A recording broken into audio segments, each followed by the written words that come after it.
Commence primary ignition. I'm just not the hero type, clearly. What a piece of junk. Enterprise, this is the captain. I got a bad feeling about this. It's all part of the plan. Engage. Welcome back to Podcast Super One. I'm your host, Donovan Thompson, with my co-host, Daniel Wingfield. and today is episode 172 of Podcast Super One. YouTube.com/2for1 Studios, the best place to consume all the content. And if you didn't know, and listeners, you probably didn't, we are sponsored by Kapow Comics, located at 4047 East Kill Avenue in Sherwood, Arkansas. There they have comic books, collectibles, graphic novels, and of course, special guest appearances throughout the year. Kapow. Kapow. Much better than last week, Daniel. I Yes. slowed down Flawless. a little bit. It's flawless. Thank great. you. That's great. Thank you. Listeners and YouTube watchers, we are talking finally Spider-Man Across the Spider-Verse. Daniel, I made this thumbnail for the YouTube channel the week before the release of the movie. That's awesome. And we're timing it perfectly because now it's out on digital and That's you true. finally have gotten to watch it. I have watched it, I believe, 3 times. Mm-hmm. And I watched the opening 10 minutes this morning on YouTube as part of their digital release. And up until Oppenheimer, which I told you last week, this was my favorite movie of the year. But Yeah. Oppenheimer beat it for a couple of reasons. Mm-hmm. But I love it. That's been my general consensus. And I want to know your general thoughts, and then I'll tell you my general thoughts afterwards. Sure thing. Well, first of all, it is a feast for the eyes. Probably the most impressively animated film that's ever existed until the next Spider-Verse movie.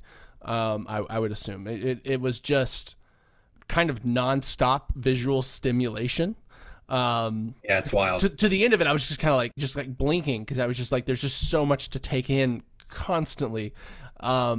So visually perfect. I mean, I don't know how else to describe it. Maybe.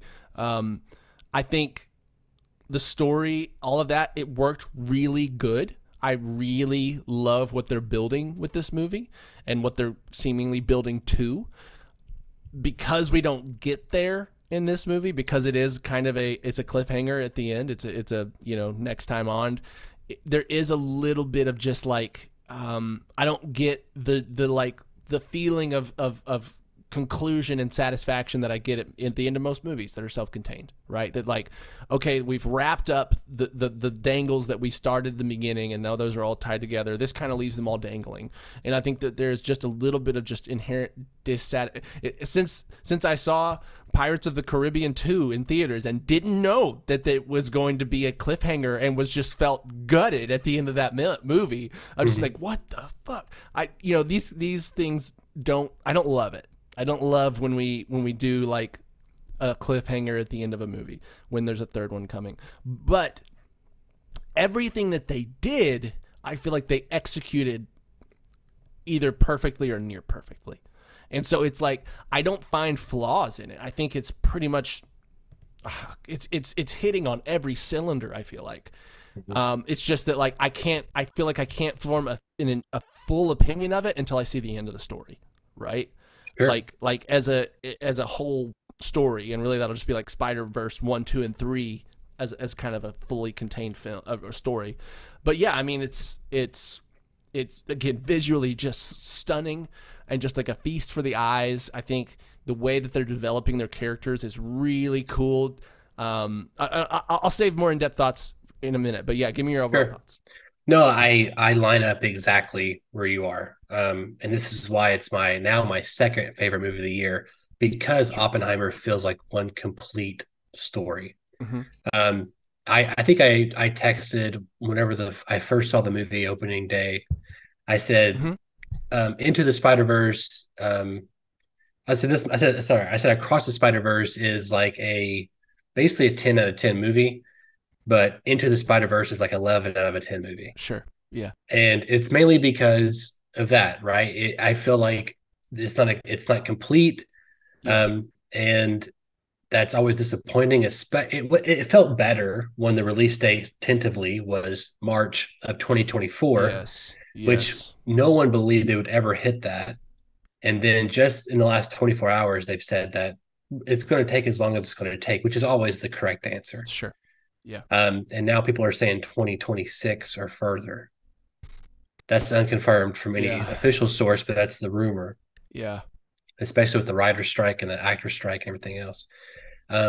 So I think with that longer gap, it even feels a little less fun kind of ending where we are, just because it's, Infinity War was a little different, and Pirates of the Caribbean and The Matrix, all these cliffhanger movies where they typically make back to back, they have like a 6 months to year gap. And so it's, it kind of gets the hype going and people are speculating. And I think it hits a little better when that happens. So sure. I think that's a flaw with it, is that it doesn't feel like a complete movie. Mm-hmm. And then the other thing is, which we'll get to here in a little bit, I want to talk about a few things first before we get to the end. I feel like the movie, it's about 10 minutes too long. And I agree it needs to, like the way they dolly out the ending is just way too long. It felt like it ended 5 times. I knew immediately, which we'll get to in a minute, I knew immediately that he was in a different universe almost as soon as he got there. Sure. And I felt like they kept trying to like stack it at the end, and it just felt so slow. They drew it out too long. Yeah. No, as soon as he jumps to the other universe, I'm like, I've watched it 3 times. I'm like, I just want to get through this now because I know what's going to happen. The only thing is for me, because I agree, I guess that is a place where I feel like the animation saves it a little bit. If it wasn't just like, again, like they're going to teach this in schools for animation for decades level of quality, I would be much more impatient at the end there. I did feel it too, though. And just to circle back on one thing, I agree. I think this movie is a 10 out of 10, where Spider-Verse is an 11 out of 10, Spider-Verse 1. At the same time, if they land it right on the third one, Spider-Man Virus 2 and 3 could be a 12 out of 10 collectively. Does that make sense? It does. The potential that they've set up, to me, is like, holy shit, this could just be like, this could be the best, bar none, superhero media, animated, live action, period, if they can nail what they're setting up the right way. Yeah. Well, James Gunn recently, when he was hired on as the DC head studio guy, he said on an interview with Michael Rosenbaum on his podcast that his favorite and what he thinks is the best super movie of all time is Spider-Man Into the Spider-Verse. And I'm like, I get it. It's hard to argue. It's hard to argue. It's a perfect origin story, perfect everything about that movie. Yeah. So let's kind of get into it, Daniel. I mean, this opening up the movie here, we kind of something a little different. We're following Gwen's narrative in the beginning. So we're getting a lot more of her, and we're getting introduced to the other Spider people, like McKeel O'Hara, 2099. I think just on a character level, Gwen, they make her up to the forefront more so than the last one, which they should. She was popular before the movie, but the movie came out, she just exploded even more. And I think they did an overall good job of kind of showing her internal and external struggles along with Miles. And it still feels like Miles's movie, even though she's the one bookending the narratives. Yeah, I mean, they definitely elevated her to like almost a second protagonist between the like now, like going into the third movie, her arc is very core to like even Miles's arc, right? Like they're kind of intertwined. I mean, I'm assuming they're setting them up for probably maybe like a romance between them, maybe not. I mean, it's already been set up. Yeah, I mean, so I think it's like I have a feeling it's going to be kind of like the last movie is a bit of almost like two protagonists, on their, kind of on a similar journey on the same path, but have to take slightly different paths. I kind of feel like, again, we don't know what the third movie is going to be about. You can speculate all day long, but we don't know. I think it'll be about the Spider-Verse. Well, we know it's called Beyond the Spider-Verse, correct? By the way, I know. Okay. But I think her arc is kind of completed in this movie for a lot of ways. I think they kind of complete hers and leave Miles's dangling just a little bit. You're right. You're right. Because again, the ending, so many endings. I almost forgot about her reconciling with her father, with her dad, and right? That being really well, and again, like for how like little screen time that's given, felt really good. The actor of the dad, and just everything, everything, the animation, I How the love. animation, which like in that It conversation, drips. it just starts becoming like painted. It just starts changing depending on the shot, And and then it would just shot reverse shot, and now it's different, just yeah, cutting differently, and now it's a something different thing. about it is amazing. I'm not sure it's the filmmaker boner in me. I don't know what it is. I mean, but I think it's just the fact is that like the story underneath it is so fucking solid. Like if we had all this animation, but like the characters and the relationships and the acting of those wasn't like doing what it's doing, it would feel so much less. But it's because like it's because we're seeing this like stupidly incredibly creative animation style happening behind an incredibly acted written scene. You know what I mean? It's like you take your eyes off kind of the story for a second. You're like, holy shit, what they're doing behind this is amazing. But then you're pulled right back in because the dad is having this like incredible moment where he like chooses his daughter over his career, and you're just like, oh yeah. God, that was dude. Well, just even the fact that in the opening, just the relationship, like they're having this argument, and he's like, "Can I have a?" And before he can finish the sentence, she hugs him, and the painting starts changing because of the love that they share between them. Yeah, I'm getting chills talking about it. Stuff like that, where the animation, of course, with these people is reinforcing the narrative that you're seeing, and that's just movie making, baby. That's all it's a different level though. It's it's different. It's what I think. We've talked about this somewhat, but like Spider-Verse, both movies break all the rules of animation, and like just frame rate rules, style rules, and I think that's what's incredible. That's what's so innovative and groundbreaking is that like you're watching them intentionally just say fuck the rules. We're gonna do whatever feels good. If it feels good to look like this, we're just gonna do that. And it working as a style. It's like become the style of it. It's just like the animation is just constantly gonna change. Spider-Punk, fucking incredible. Like as a character, loved him. He was hilarious. The dialogue of this movie is just so quick too. Like you can just miss stuff that. And there's so much other things to be paying attention to. Like I feel like I need to watch it a few more times to pick up all like the dialogue things. But Spider-Punk's like I think I read like he's like half the animation frame rate of everybody else on screen. Makes sense. His jacket's animated differently than the rest of his body. Yes. I think I remember seeing like that took months, just the jacket. Yeah. You know what I mean? I get it. Yeah. And it's just perfectly acted by Daniel Kaluuya, who did that. I mean, yeah. I there's so many things I could just start raving on about this movie. Well, you mentioned the dialogue. One thing, you didn't get to experience this, but I've experienced 3 different versions of the movie now. Yeah. I experienced one version where the audio was not very easy to understand, and it was just like a visual feast for 2 hours. I forgot. Yeah. Yeah, and then I watched it again where I could understand the audio. So, and they but I changed some think things, they changed some things at that time. No, they changed some things even for the audio version. Oh, wow! And then they changed them again for the digital. So I've seen 3 different versions here. Yeah, I've only seen this version, and I watched it with my wife, and she prefers subtitles on everything, so I've just gotten used to it. So I watched it with subtitles, and that helped. Like I feel like I picked up probably way more dialogue because I had subtitles, right?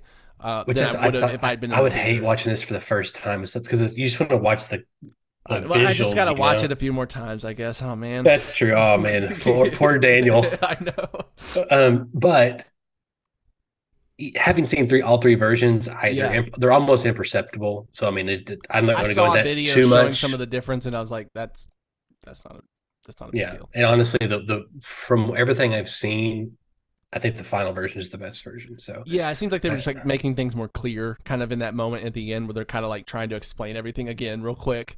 There's just little things, but that's a whole other pod. But yes, let's kind of go to Miles. So I mean, what's interesting about Miles here is that he is Spider-Man now, and he's doing all the Spider-Man things. And he's still juggling this, now who is he going to be in his own story? Right. Like the theme of the first one was that anybody can wear the mask, right? Anybody can be a hero. Right. And this one probably is, it's more, if the first one's coming of age, but this one is still. It's like, what kind of hero do you want to be in some ways, right? Like it's like, a great one. Like, what kind of hero are you going to be? Because everyone's a unique hero, right? And I think that is there's something that's just so perfect about this being a Miles Morales Spider-Man movie series. You know, like you could almost do this with a Peter at the center, but there's something that just elevates it. And because it's also that becomes the theme of like, it's meta in a lot of ways. It's just brilliant that like we're all these Spider-Men, we're all these Peter Parkers, and it always happens this way. We always have these events happen to us just because we're all Peter. And Miles is like, but I'm not Peter. He wants to buck the system. He wants to try it his own way. And like, my God, the chills that I got at his like one-liner moment when they're like on the thing going up. Everybody keeps telling me how my story ends. Nah. Yeah. I'm gonna do my own thing. I'm gonna do my own thing, or whatever he says, and it's just like it's so like casually delivered. Yeah, like it doesn't necessarily feel like it's like a one line, but it's like it's so effective, and it just like I'm getting chills just thinking. I got chills thinking about it too, Daniel. Just now, I want to watch it again right now. I know it's just absolutely brilliant that you're taking this character that's a late addition to the Spider-Man canon, right? Miles Morales isn't that old, even controversial to a degree. Like people that didn't like how they were making him sexually oriented, or that he was black and Puerto Rican or whatever it was. Like there's just and you're taking that and you're making it the whole series about that he is unique. That is why we're telling the stories, because it's Miles Morales. It's not Peter Parker. He has his own journey. And it's just in more ways than one. He's unique, actually, in the movie. Yeah, and I think that idea and what they're building up to, that to me is just so. It's such a good idea for how to tell a story about Miles Morales. Yeah, and because it is that meta level thing. It isn't just like, and again, if they can stick that landing, and I mean everything I've seen from them gives me no doubts. Right. Yeah. But the landing is the hardest part. Looking at you, Pirates of the Caribbean 3 and Batman Dark Knight Rises and Matrix Revolutions. Absolutely. So like, that's not to say that they can't be almost perfect for the first two installments and kind of fumble it at the end. We've seen it happen, but almost every time. Yeah. Maybe Guardians is like an outlier at this point. Looking at you, Glass and not Shyamalan Ding Dong. Yeah. Keep going. Yeah. Yeah, it's just like if they land this, like they're setting it up to land this again, it's like now Miles Morales might have the best Spider-Man media that exists. It's a Miles Morales story, not a Peter Parker story. It's very possible. That's kind of a strange idea to think about. It is. I mean, yeah. My other favorite, which also has Miles in it, is one of my other favorites is the Spider-Man Insomniac game, which we're getting part 2. Oh. And that moment where he was which in has it, Miles in it, yeah, and the Spider-Man PS4 guy was in it. I know. Which brings me to that little cameo was hilarious. I loved great. it. Yeah, which we'll get into the cameos in a second. But okay. One thing also I want to point out that obviously all these other Spider-Men are variations of the one true Spider-Man, which is 616, the comic Spider-Man, right? And the thing that Miles in this movie shares with that Spider-Man is that 616 Spider-Man would never allow them to die if he could help it. Yes. You know what I'm saying? That's the thing. So whenever Peter Benjamin Parker showed Peter B. Parker, when he's in the first movie, he's a Spider-Man who's given up. Also, he's different because the original comic Spider-Man would never give up. Yeah, so they're embodying this Miles with the things that the comics have, the two main comics, the Miles comic and the Peter comic, right? And they've never showed the 616. They mentioned it in the 616 universe, but they show like a panel or two of it. Show up at the final movie. Probably he'll probably be in Miles or something. Yeah, probably because he's the one that he would never allow this version of Miguel O'Hara to do what he's doing. He would never allow it. And I think that's some really great insight. I wouldn't even thought of that. Like that Miles is embodying the like core characteristics of the original Peter. Yeah, and all these versions we're getting are absolutely variants, right? Like even the Spider-Ham version, Spider-Ham in this to me is the different Spider-Ham than the comic one, and it's different. You know what I'm saying? Like it's they're all different, and so that's an interesting point to make. Cause I suspect that we could get that version later, and more importantly, even more so than the comic version, which I'm okay if they don't touch. Sure. But we're going to hopefully get the animated series '90s Spider-Man in, because he's the OG. He's like the best of all time. Man, I didn't even think about that. We've got everything but him, and we haven't got the Japanese Spider-Man, Spider-Man. He has From the old TV show. the old Japanese live action TV show. Because and so hopefully we'll get that him as well. Surely, I mean, like the '90s cartoon one. Yeah, I mean, I could almost see him being the 616 in this version. Maybe not. Maybe not. I don't know. It's not the same, but maybe. I don't know, but. Yeah, but we'll table that for a second. I want to talk about Spot and our two antagonists here. So it's interesting the fact that we are Spot in the beginning of the movie, and then about midway or 2/3, we kind of switch to Miguel being the antagonist, right? And it's just weird. It works in a really good way, and also it's also weird in a way that's unique. But the Spot is this guy, he's created by the incident in the first movie, but he's a personal. I just think he's perfect. Like the way he's animated, how he just feels like this very not confident, stumbling through, and then Jason his journey nails it. Jason perfect. He's absolutely. I couldn't figure out who's the voice. I knew the voice, but I couldn't. But once I did, I was like, man, he's knocking it out of the park. And his journey he has kind of more of a simplistic kind of arc. He's going from someone who's just a damaged character to be getting all the power, and then I'm going to prove that I'm not this whatever you think I was. And seeing his journey is fun. I mean, it's just it's the catalyst for the most of the movie, and it brings Miles into the Spider-Verse. Yes, and I had a great time watching him evolve, and he's become the kind of villain you want to see in the finale of a series. Also, it's perfect because he's such a nobody villain in the comics. Like he causes problems for Spider-Man, but he's not this level. Yeah, and I love that they took a nobody and made him special.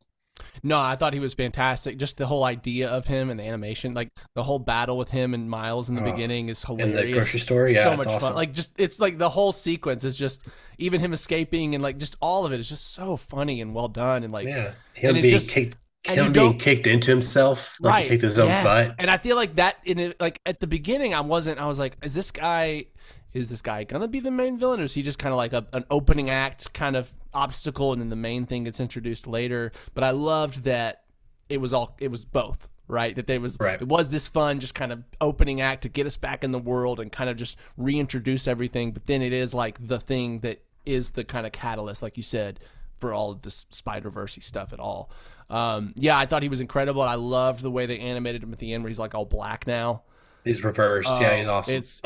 It just everything, like, you're dealing with all this stuff with Miles, right? And like his dad and like him fighting the other Spider-Man and you're just like so consumed with this plot that sometimes you'd forget about Spot in the movie. I would. Yeah. And then he'd come back in that way and you're just like, oh shit, that's still coming. You know what I mean? It's like this level of like, it's just a really layered movie, I think. And Spot was incredible. I really enjoyed Spot.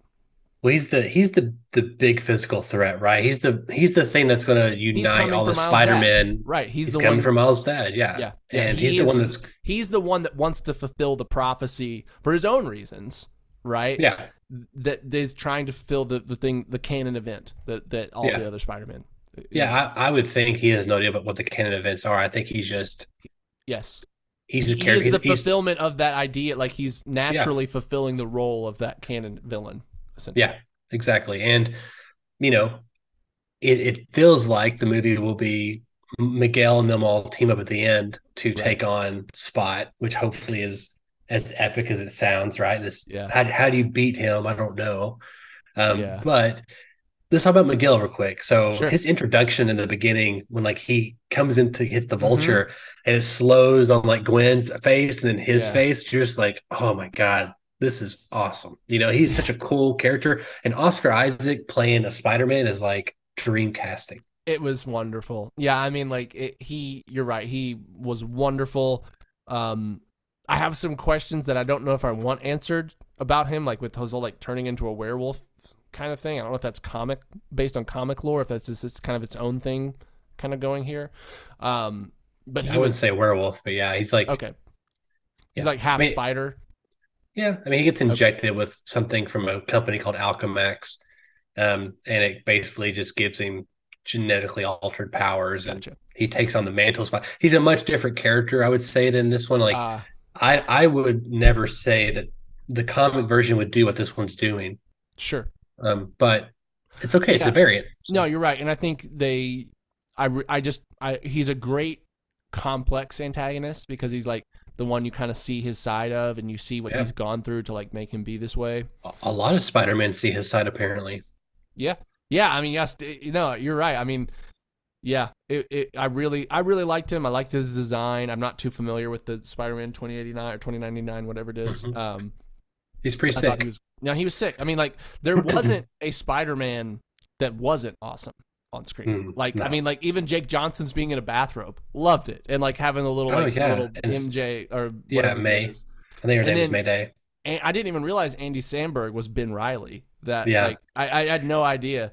which It also is not like the comics, but like it's not. They made him a joke character in the movie, which I'm yeah, fine yeah, with because it's not my version. So it's like right, it's okay, it's fine, and they made him fun, yeah, and brooding and fun, and yeah, then the Karen Sony, the guy that played the Indian Spider-Man, was he's so great, much fun. super That whole fun. sequence was just wonderful. Like I really liked how every time that they like introed a new Spider-Man, they kind of replicated that sequence at the end of Spider-Verse 1 where it's like, my name's Yeah, Miles Morales, and like, and yeah, yeah, it was just I really loved the whole India sequence. It was just really fun to see like just different cultured Spider-Man out there. sure.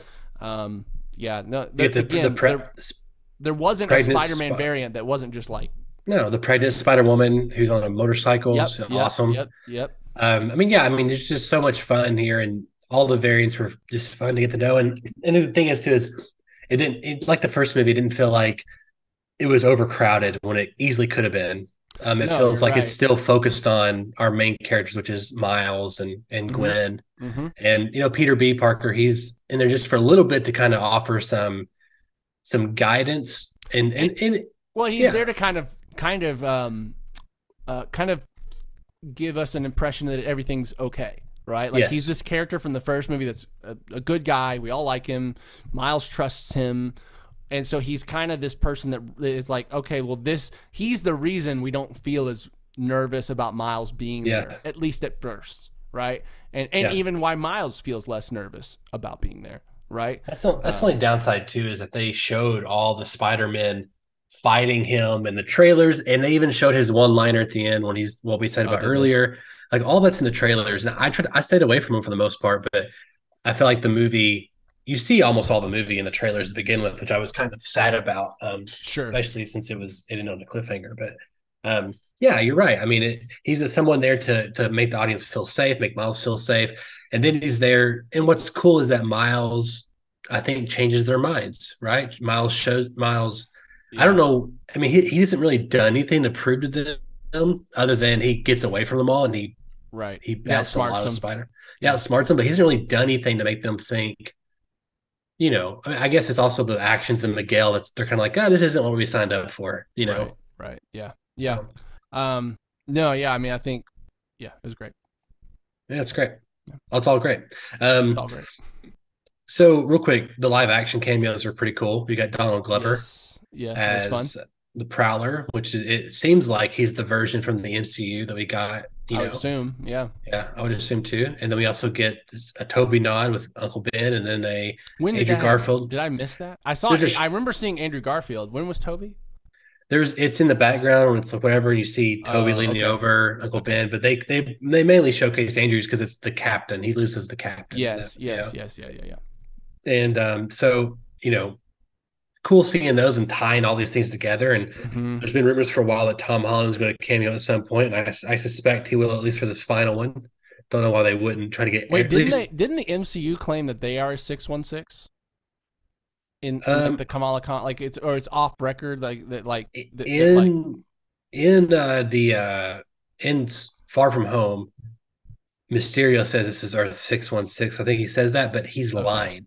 I think the actual Oh. designation for the MCU is 19999. I think that's the actual designation, which is Oh, a okay. weird. Well, because I guess weird my one. thought was maybe Tom Holland is the 6161. But yeah. Yeah, it's not. It's separate from the comics. Okay.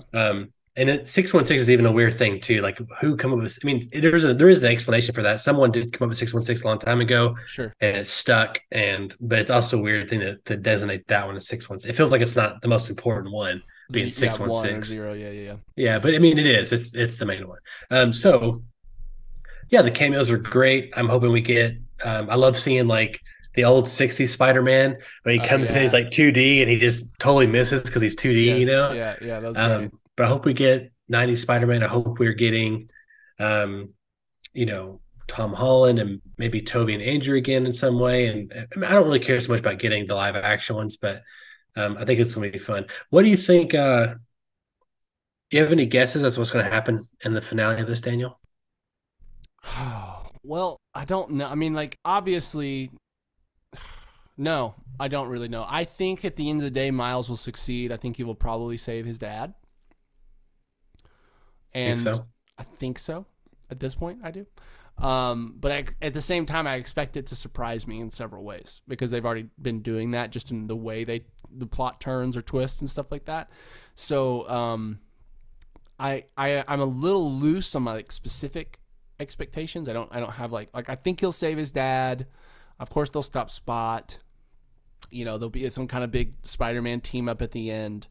But at the same time, I mean, who knows? Maybe they're going to subvert that expectation because that seemed like that would be the traditional ending, right, of this arc. Just if it was a classical movie and the protagonist wins at the end and accomplishes their goal. But maybe I could see them threading a needle where he doesn't save his dad, but he still is himself, and like he doesn't have to follow canon events. But this still happens. I don't know. There's a lot. I see a version a lot of things I can where Miles saves his dad and his dad sacrifices himself to save Miles. I could see that too. And so it's kind of like the theme is like you can, you are in control of your own story, but so am I. And so it's interesting because they leave him in a different universe. So you would think the opening of the next movie is him, like the first maybe act or two is him trying to get back to his original one. If he was in his original universe, I might have suspected, well, maybe his dad would die in the beginning, and then he tries to like go save him in the Spider-Verse. I don't know, but it does seem like that's going to be the finale because they're putting a lot of distance between him and the goal just at the end of this movie. Yeah, it'll be interesting. I'd be very interested in how like the whole Miles Prowler that he meets at the end, which I loved the design of. Man, he just looks so cool. Mm-hmm. I loved the braids that they gave him versus like Miles Afro. I'm really interested to see how that. I mean, I'm assuming the movie will open dealing with that and either getting them on side or him escaping. I don't know what they're going to necessarily do with that. But yeah, it does seem to me, at least at this point, that like the final act will be the actual dealing with the father, and I could see it both ways, man. I could see it. I mean, I could see it again your way, where like it does both. He does change canon. The Captain Stacy lives, or whatever, at least for a little while, and then shortly thereafter dies in a different way. That's unique to Miles' story. I don't know. Maybe the mom. I mean, I could also see them flipping the script and the mom dies at the end instead, or something. I mean, like, I expect them to subvert my expectations a bit as a Spider-Man fan because they've been doing that pretty consistently in a really interesting way. So I'm kind of almost anticipating, like, well, are they gonna signpost it one way and at the last second switch it? I could see it. I don't know. Yeah, I mean, a couple of things. One, I'm not super excited about staying in this world that Miles ends up at the end, just because it feels it feels a little irrelevant, and in terms of like it's like a what could have been, right? Yeah, and it's a what if. Yeah. The idea is that the spider that bit him come from this universe, and so he basically took away their Spider-Man because he didn't do it. The Spot did it technically, right? But right. But it's like, here's this universe. Maybe he has to save it in some way too. He feels responsible and has to save this version of himself. Yeah, I could see that. I see the that first act journey, maybe. Yeah, and the thing is too is like, even though I don't know how the multiverse works in terms of time, I would assume there's a version where you kind of look at like all these multiverses are happening at the same time. There's another version where you feel like, oh, when Miles jumps, he can jump to right when Spot is arriving. Right. Yeah. I don't know, but it's kind of weird to have Spot doing his like I'm fixing to destroy everything moment, and then have 2/3 of a movie um, Right. be away from that moment. So I wonder if Yeah. the other Spider-Man will be dealing with him while Miles. I don't know, but it's See that? also called Beyond the Spider-Verse. So are we going to go to other? What's beyond? But what is That's the, beyond? that's the, that's the title of the movie. No, yeah. I mean, Well, Beyond is I don't like know. variants of other villains. I mean, we got a couple of those, but it's Oh, variants okay. of. Like a multiverse of all the like, not just Spider-Man, but still It could be a multiverse. multiverse of other Yeah. Marvel characters. I mean, it could be a Yeah. lot of things, but I don't know how that 100% works. I know they have the rights to Spider-Man. I don't think they have the rights I mean, to.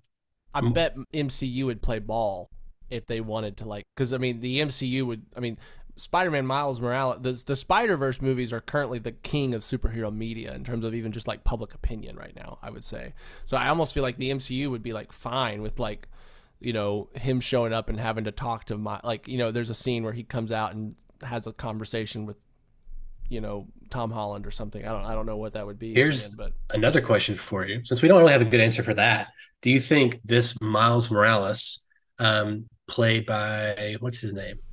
Shamik Moore. Do you think he will appear in Secret Wars as a live action version of Miles? an older one, Yeah, I'd love it. I'd love it. I mean, he has the look.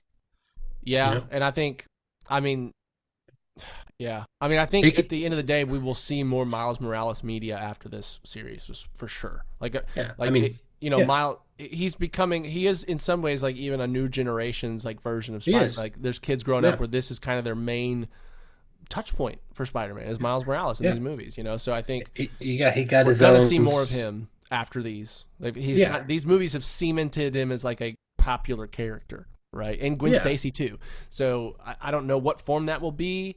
I mean, I don't know. I could see, it'd be expensive as hell, but I mean, who knows? Maybe there's a TV show that follows him after these movies. That's just more a little bit like just Spider-Man TV. I don't know.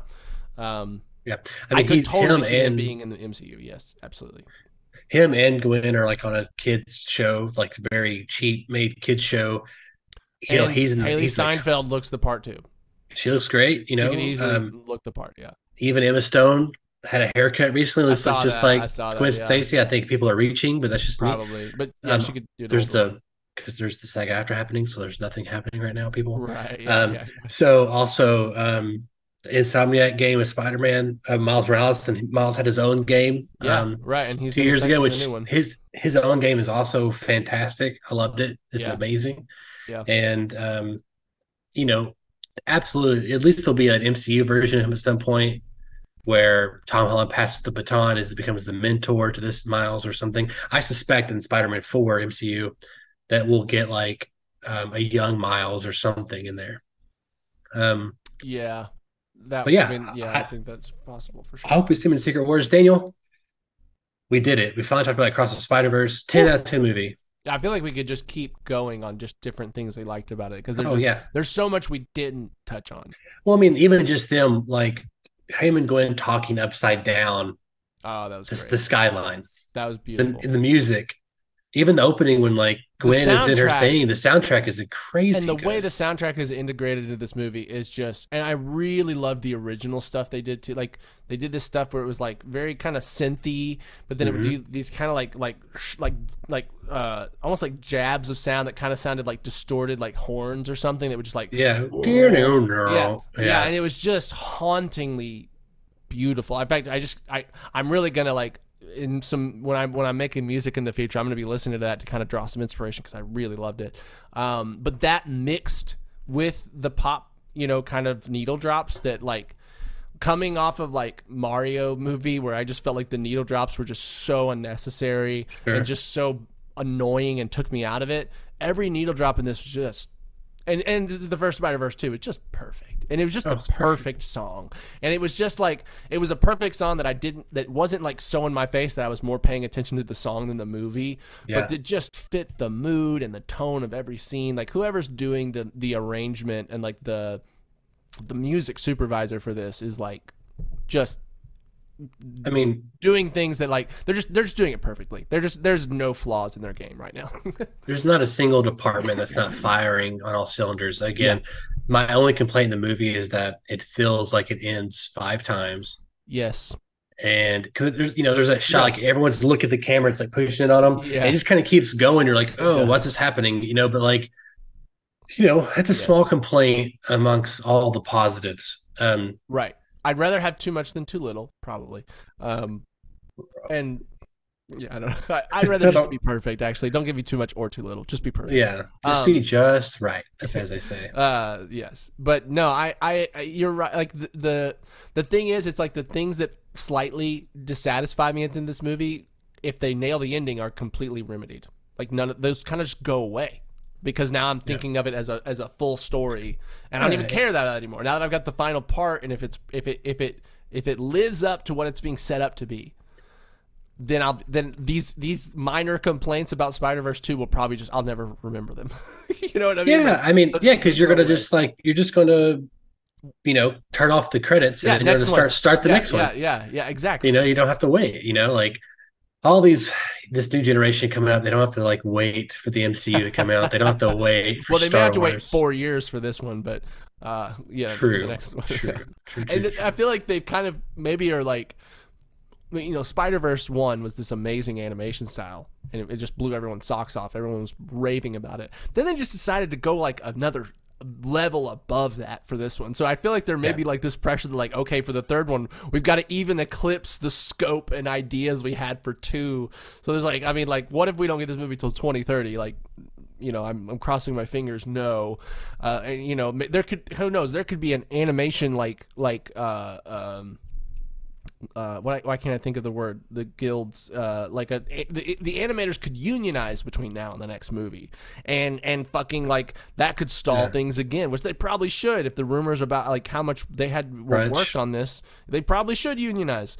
But yeah, I guess like it's like I can't wait for the next one. Of course, I want them to take as much time as they need to make it perfect.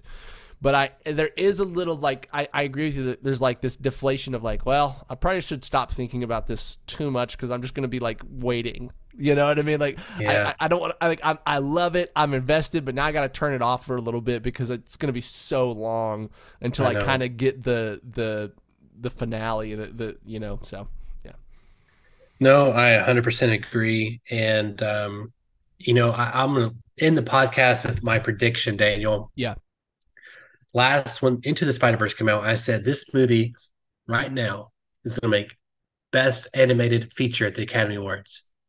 Yeah. And I'm going to predict again on the pod that Across the Spider-Verse will win Best Animated Feature at the Academy Awards. Did this first one win it?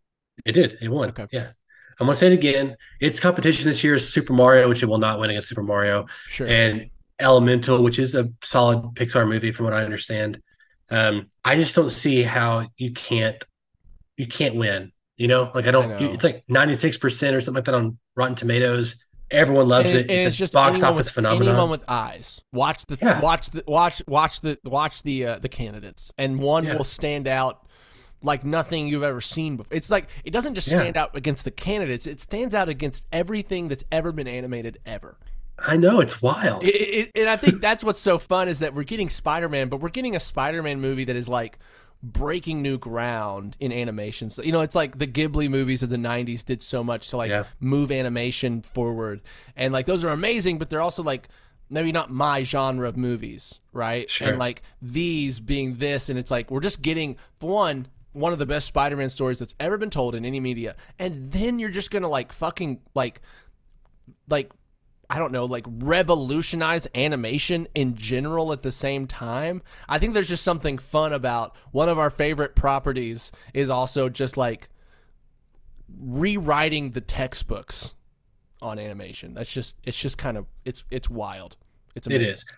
Speaking of Studio Ghibli, they do have one. It already dropped in Japan already, but it's supposed to be Hayao Miyazaki's final movie. He came out of retirement to do like 10 years later. So that could be a contender for best Yeah. animated feature as Do well. you That's think? getting rave reviews. Do So you think there's any categories where Spider-Verse 2 could also sneak in, like maybe a script category? Maybe, I I mean, don't know. I think because it's a cliffhanger, I don't think it'll get best script. I mean, yeah, even though okay, fair, fair. I mean the first one didn't get it. I thought the first one was like a perfect script.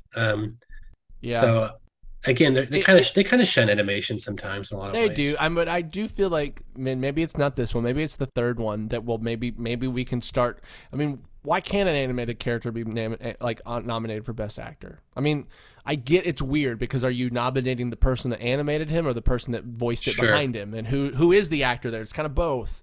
But Yeah. at least maybe screenplay awards, maybe I mean score and like a music. I mean, this one should win like music arrangement, like score. Maybe original score. I thought the original score was just perfect.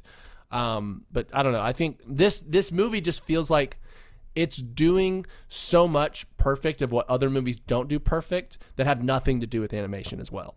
Right? It's doing things in this animated movie that live action movies don't do as well that have nothing to do with being animated, if that makes sense. Yeah, I was trying to look potentially for screenplay and those kind of things. I don't see anything automatically at the top here. Yeah. Yeah. Yeah, it's complicated. I don't know all the answers. I just know that I think this one will be best animated feature, Like and I then think this could win this should be nominated for best directing.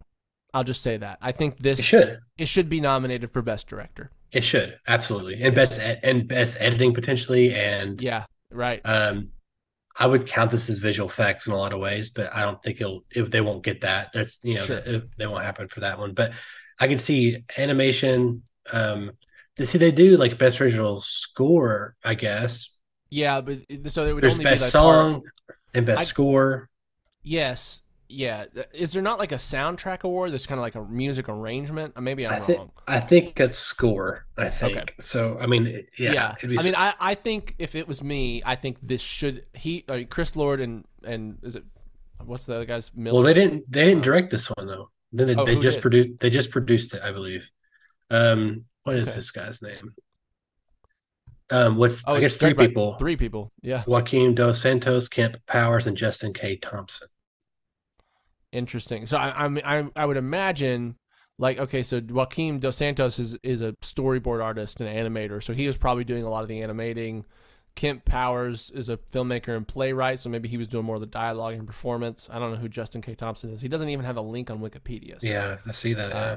Anyway, yeah, I think, I think this should actually be directed by best, maybe even best producers could like best producing and best acting, like the behind the scenes stuff. I think this should be nominated for. Here's the kicker that could happen that people keep talking about is it could be nominated for best picture, which means I don't think it will because it's animated, and that's where I think like the it final can, though. movie. I think it can.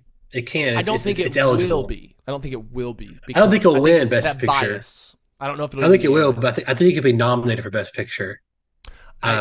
Personally, I feel like I the think- third one has the best chance of that. If they stick the landing and it's like Maybe. a 12 out of 10, like Lord of the Rings, Sure. like almost like a Lord of the Rings Return of the King situation where they're just going to start like giving it the awards it should have won all along because it's the final one and kind of thing. Well, that's the thing to me. I'm like, that's what I was kind of getting at. If this can pull off best animated feature and then the third one also does it, it will go down as the best superhero trilogy of all time. And not only critically, financially, or not financially, but critically, blah, blah, but also like respect among the award people too. Execution, artistic vision. Yeah. So no, you're right. I mean, like that's where like at this point we are kind of sitting at a similar place of like where Chris Nolan's Dark Knight trilogy was, right? Like the first movie comes out and it's not. I mean, I would say Spider-Verse 1 was more groundbreaking than Batman Begins necessarily, but like two really solid first entries. The second one especially just like lights everyone on fire and